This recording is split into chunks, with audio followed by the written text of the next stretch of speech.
नमस्कार विद्यार्थी मित्रांनो, आजच्या व्हिडिओमध्ये आपण प्रॉब्लेम सेट एक काय करणे problem set 1 linear equation in two variable ह्या चॅप्टर आपण प्रॉब्लेम सेट 1 बघणार आहोत। काय ठिकाणी पहिला क्वेश्चन काय आहे, to draw graph of 4x + 5y = 19 find y when x = 1। बघा काय ठिकाणी आपल्याला 4x + 5y = 19 दिलेले बघा, x ची व्हॅल्यू 1 आहे, आपल्याला y ठिकाणी फाइंड आउट करायची आहे बघा। ओके, चला तर ह्या x ला ह्या इक्वेशन मध्ये पुट करा, sin 4 * 1 + 5y = 90 बघा, 4 * 1 4 + 5y = 90 बघा। आता ह्या 4 ला या साइडला पाठवा, sin 5y = 90 - 4 then we get the 15।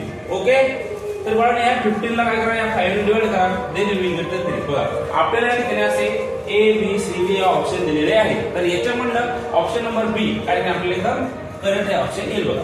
चला याच्यामध्ये तो क्वेश्चन नंबर 2 आहे बघा, तर आपल्या क्वेश्चन नंबर 2 मध्ये dx दिलेला आहे 49, dy दिलेला आहे -60 दिले, d दिलेला आहे 7 आणि x ची आपल्याला व्हॅल्यू फाइंड करायची आहे बघा।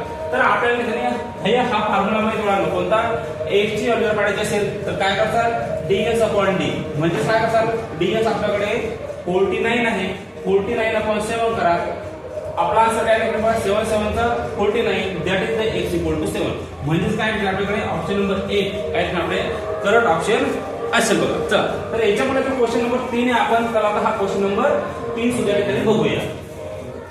क्वेश्चन नंबर 3 हा अतिशय सोपा असा क्वेश्चन आहे बघा।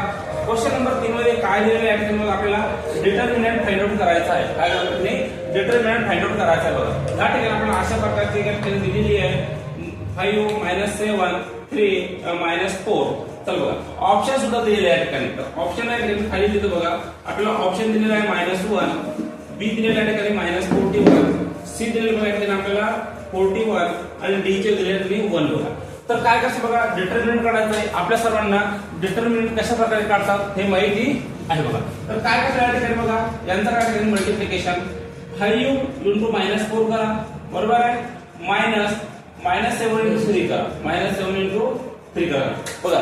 डिटर्मिनंटच्या ठिकाणी व्हॅल्यू फाइंड आउट करायची आहे, काय कसं 5 × -4 5 × -4 -7 × 3 बघा, ठीक आहे। 5 × -4 -70 बघा, इथं काय बघा -7 × 3 -71 येईल बघा -70 -× प्लस होईल +70 बरोबर आहे। चला तर याच्यामध्ये बघा -70 +70 वर याचा आन्सर आपला 1 येतो बघा, आणि ऑप्शन नंबर 3 मध्ये करेक्ट ऑप्शन आहे काय आपला ऑप्शन नंबर डी काय आहे करेक्ट आहे, कारण याचा आन्सर काय बघा 1 असं दिलेला आहे बघा। आपला हा प्रॉब्लेम सेट 1 या ठिकाणी सुरू आहे। ओके, चला तर आपण या ठिकाणी आता हे 3 एक्झाम्पल बघितलेले आहे, त्यानंतर आपण काय करणार 4 नंबरचे एक्झाम्पल बघूया। ओके, ठीक आहे।